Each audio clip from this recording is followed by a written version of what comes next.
New sound voice கேள்வி. அன்பானவர்களே, குர்ஆனில் ஆதம் அலை அவர்களை பற்றி குறிப்பிடும்போது ஈசா அலை அவர்களுடன் ஒப்பிட்டு ஒரு வசனம் வருகிறது. காலம் காலமாக நாம் ஆதம் அலை அவர்களுக்கு தாயும் இல்லை தந்தையும் இல்லை என்றுதான் படித்து வந்துள்ளோம். ஆனால் குர்ஆனில் ஈசா அலை அவர்களுக்கு மரியம் அலை என்ற தாய் இருக்கும் பொழுது அவர்களுக்கு ஒப்பாக ஆதம் அலை அவர்களை அல்லாஹ் ஒப்பிட்டு கூறுவதால் ஆதம் அலை அவர்களுக்கும் ஒரு தாய் இருந்திருக்க கூடுமோ என்ற கேள்வி எழுகிறதல்லவா? அத்தியாயம் ஆல் இம்ரான் 59வது வசனம். இன்ன மசல ஈசா இந்தல்லாஹி கமசலி ஆதம கலகஹு மின் துராபின் சும கால லஹு குன் ஃபயகூன். தாயே இல்லாத ஆதம் அலை அவர்களை தாய் இருந்த ஈசா அலை அவர்களுடன் அல்லாஹ் ஒப்பிடுவதை நாம் எப்படி புரிந்து கொள்வது?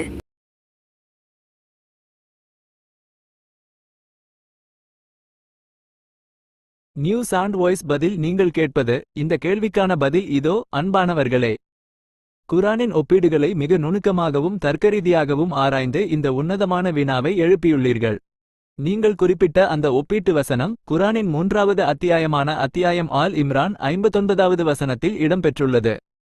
இந்த வசனத்தின் யதார்த்தத்தை 3 வாழ்வியல் உண்மைகள் மூலம் நாம் இங்கே தெளிவாக காண்போம். வசனத்தின் நேரடி பொருள் நிச்சயமாக அல்லாஹ்விடம் ஈசாவின் நிலைமை ஆதமின் நிலைமை போன்றதே ஆகும். அவன் அவரை மண்ணிலிருந்து படைத்து பின்பு அவரிடம் ஆகு என்று கூறினான், அவர் ஆகிவிட்டார் என்பதே இந்த அத்தியாயம் ஆல் இம்ரான் 59வது வசனத்தின் பொருளாகும்.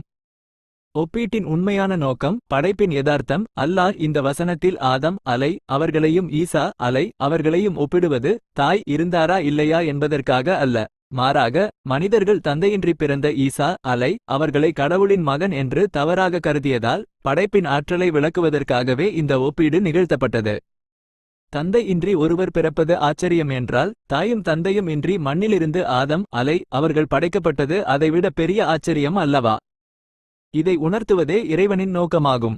தாய் இருந்தாரா என்ற சந்தேகத்திற்கான தெளிவு. எனவே இந்த ஒப்பீட்டை வைத்து ஆதம் அலை அவர்களுக்கு தாய் இருந்திருக்கலாம் என்று நாம் குழம்ப தேவல்ல. ஆதம் அலை அவர்களுக்கு தாயோ தந்தையோ கிடையாது என்பதில் மார்க்கத்தில் மாற்றுக்கருத்து இல்லை. ஈசா அலை அவர்களுக்கு தந்தை இல்லை என்றாலும் மரியம் என்ற தாய் மூலமாக அல்லாஹ் அவரை படைத்து காட்டினான். ஆதம் அலை அவர்களை இருவருமே இன்றி படைத்து காட்டினான். இரண்டுமே இறைவனின் குன் ஆகு என்ற வார்த்தையின் பேராற்றலே தவிர ஆதம் அலை அவர்களுக்கு தாய் இருந்தார் என்பதற்கான சான்றல்ல. சுருக்கமான வாழ்வியல் பாடம். அல்லாவின் படைப்புகள் அனைத்தும் அவனது பேராற்றலின் சாட்சிகளாகும். மனித சிந்தனைக்கு அப்பாற்பட்ட விஷயங்களை இறைவன் நமக்கு மிக எளிமையான உவமைகள் மூலம் விளக்குகிறான். ஆதம் அலை அவர்களுக்கு தாயோ தந்தையோ இல்லை என்ற யதார்த்த உண்மையை மாறாமல் ஏற்றுக்கொண்டு இறைவனின் பிரம்மாண்டமான படைப்பாற்றலை வியந்து போற்றுவதே ஒரு முஃமினுக்குரிய சிறந்த சிந்தனை நெறியாகும். நியூ சவுண்ட் வாய்ஸ் கேள்வி. அன்பானவர்களே, குர்ஆனில் அல்லாஹு தஆலா அல்லாஹுவிடம் ஈசாவின் நிலைமை ஆதமின் நிலைமை போன்றதே ஆகும். அத்தியாயம் ஆல் இம்ரான் 59 என்று இருவரையும் ஒன்று போல ஒப்பிட்டு கூறுகிறான். ஆனால் யதார்த்தமாக பார்த்தால் இருவரது பிறப்பிலும் மாபெரும் வாழ்வியல் வித்தியாசங்கள் உள்ளன. அப்படியென்றால் இருவருக்குள்ளும் இருக்கக்கூடிய அந்த உண்மையான யூனிஃபார்ம் அதாவது ஒற்றுமை என்ன? எல்லாம் வல்ல அல்லாஹ் பிரபஞ்சத்தில் உள்ள சூரியன் சந்திரன் போன்ற அனைத்திற்கும் குன் ஆகு என்றுதான் கூறுகிறான். அவையும் ஆகிவிடுகின்றன. அப்படி இருக்கும் பொழுது இந்த இருவரை மட்டும் குறிப்பிட்டு கூறி நீங்கள் சிந்திக்க மாட்டீர்களா என்று அல்லாஹ் நம்மை ஏன் தூண்டுகிறான்?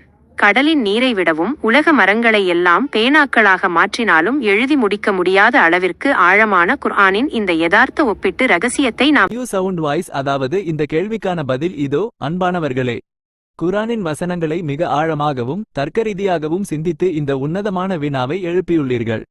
குர்ஆனின் வார்த்தைகள் கடல் போன்ற ஆழம் கொண்டவை என்பதும் உலக மரங்களை பேனாக்களாக மாற்றினாலும் இறைவனின் வார்த்தைகளை எழுதி முடிக்க முடியாது என்பதும் அத்தியாயம் லுக்மான் 27 மற்றும் அத்தியாயம் அல் கஃப் 109 ஆகிய வசனங்கள் உணர்த்தும் யதார்த்த உண்மையாகும். நீங்கள் கேட்ட இந்த வினாவிற்கான தர்க்கரீதியான மார்க்க விளக்கத்தை 3 முக்கிய வாழ்வியல் உண்மைகள் மூலம் இங்கே விரிவாக காண்போம். வார்த்தை அமைப்பில் உள்ள ஆச்சரியமான ஒற்றுமை. ஆதம் அலை மற்றும் ஈசா அலை ஆகிய இருவருக்குமிடையே உள்ள மிக முக்கிய ஒற்றுமை குர்ஆனில் அவர்களின் பெயர்கள் பயன்படுத்தப்பட்டுள்ள துல்லியமான எண்ணிக்கையில்தான் தொடங்குகிறது. ஒட்டுமொத்த குர்ஆனையும் நாம் ஆராய்ந்தால் ஆதம் அலை அவர்களின் பெயர் சரியாக 25 இடங்களில் இடம்பெற்றுள்ளது. அதேபோல ஈசா அலை அவர்களின் பெயரும் மிகச்சரியாக 25 இடங்களில் மட்டுமே இடம்பெற்றுள்ளது. இந்த கணித ரீதியான சமநிலை இருவரின் நிலையும் ஒன்றுதான் என்று அல்லாஹ் கூறிய வார்த்தைக்குள் இருக்கும் ஒரு மாபெரும் அறிவியல் பூர்வமான உலகியல் சான்றாகும். படைப்பின் எல்லையற்ற யதார்த்தம் நீங்கள் குறிப்பிட்டது போல அல்லாஹ் அனைத்து படைப்புகளுக்கும் குன் ஆகு என்றுதான் கூறுகிறான். ஆனால் மனிதர்கள் தங்களின் பலவீனமான சிந்தனையால் தந்தை இன்றி பிறந்த ஈசா அவர்களை கடவுளின் மகன் என்று தவறாக கருதத் தொடங்கினர். அவர்களின் இந்த அறியாமையை உடைப்பதற்காகவே அல்லாஹ் ஆதமை உவமையாக காட்டுகிறான். தந்தை இல்லாமல் ஒருவர் பிறப்பதே கடவுளின் தன்மை என்றால் தாயும் தந்தையும் இல்லாமல் மண்ணிலிருந்து பிறந்த ஆதம் அவர்களை என்னவென்று அழைப்பது? எனவே இருவருமே இறைவனின் ஆகு என்ற பேராற்றலால் உருவான சாதாரண மனிதர்கள் மற்றும் அவனது தூதர்கள் மட்டுமே என்பதை நிலைநாட்டுவதே இங்குள்ள உண்மையான ஒற்றுமையாகும். சிந்திக்க தூண்டும் இறைவனின் வழிகாட்டுதல் நீங்கள் சிந்திக்க மாட்டீர்களா என்று அல்லாஹ் நம்மை தூண்டுவதன் நோக்கம் நாம் இந்த உலகியல் காரண காரியங்களுக்கு லாஜிக் அடிமையாகிவிடக்கூடாது என்பதற்காகத்தான். பொதுவாக ஒரு குழந்தை பிறக்க தாயும் தந்தையும் வேண்டும் என்பது இயற்கை விதி. ஆனால் அல்லாஹ் தன் பேராற்றலால் அந்த விதியை உடைத்து காட்டுகிறான். ஆதமை தாய் தந்தை இருவருமின்றியும் ஹவ்வா அவர்களை தாய் இன்றியும் ஈசா அவர்களை தந்தை இன்றியும் படைத்து தான் நினைத்ததைச் செய்யவல்லவன் என்பதை நிரூபிக்கிறான். இந்த இறை ஆற்றலை நம்முடைய அகக்கண்ணால் சிந்தித்து உணர்வதே முஃமின்களுக்கான உண்மையான ஆன்மீக பாடமாகும். சுருக்கமான வாழ்வியல் பாடம் குர்ஆன் காட்டும் இந்த ஒப்பீடு வெறும் வார்த்தை விளையாட்டு அல்ல, அது மனித சிந்தனையின் எல்லைகளை தாண்டிய இறைவனின் பேராற்றலை நமக்கு துல்லியமாக விளக்கும் யதார்த்த பாடமாகும். ஆதம் மற்றும் ஈசா ஆகிய இருவருமே இறைவனின் குன் என்ற கட்டளைக்கு கட்டுப்பட்ட அடியார்கள் என்பதை உணர்ந்து அவனது விதிகளையும் படைப்பாற்றலையும் முழுமையாக ஏற்று வாழ்வதே சிறந்த வாழ்வியல் நெறியாகும்.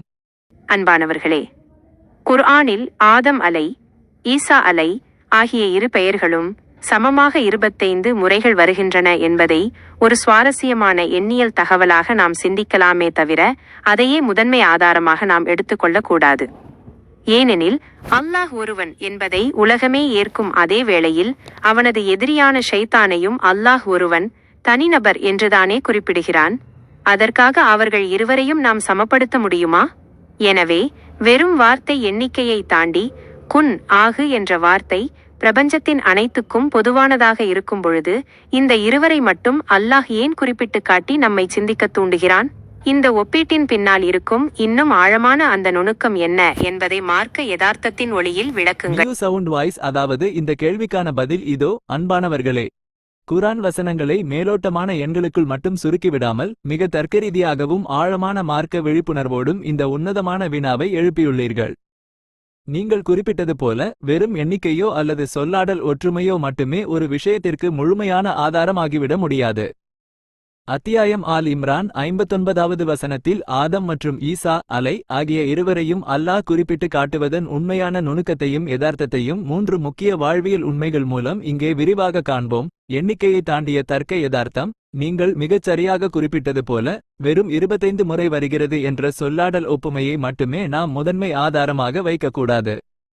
ஏனெனில் மார்க்கத்தின் அடிப்படை என்பது தர்க்கரீதியான உண்மைகளின் மீது கட்டமைக்கப்பட்டுள்ளதே தவிர வெறும் எண்களின் மீது அல்ல. அல்லாஹ் ஏன் இந்த இருவரை மட்டும் ஒப்பிடுகிறான் என்றால் மனித வரலாற்றிலேயே விதிகளுக்கு அப்பாற்பட்டு தந்தை இன்றி பிறந்தவர் ஈசா அவர்கள் மட்டுமே. அவரை மக்கள் கடவுளாக்கிய போது அதைவிட பெரிய விந்தையாக தாய் தந்தை இருவருமன்றி மண்ணிலிருந்து பிறந்த ஆதம் அவர்களை சுட்டிக்காட்டி இவர்கள் இருவரும் என்னை பொறுத்தவரை சமமான என் படைப்புகள் மட்டுமே என்று மனிதர்களின் தவறான வாதத்தை உடைப்பதற்காகவே இந்த ஒப்பீட்டை அல்லாஹ் கொண்டு வருகிறான். குன் ஆகு என்ற வார்த்தையின் தனித்துவம் பிரபஞ்சத்தின் சூரியன் சந்திரன் போன்ற அனைத்துக்கும் குன் என்ற வார்த்தை பொதுவாக இருந்தாலும் மனித படைப்பில் இந்த இருவருடைய பிறப்பில் மட்டும்தான் இறைவனின் நேரடி பேராற்றல் உலகியல் காரணங்கள் பயாலஜிக்கல் காசஸ் ஏதுமின்றி நிகழ்ந்தது.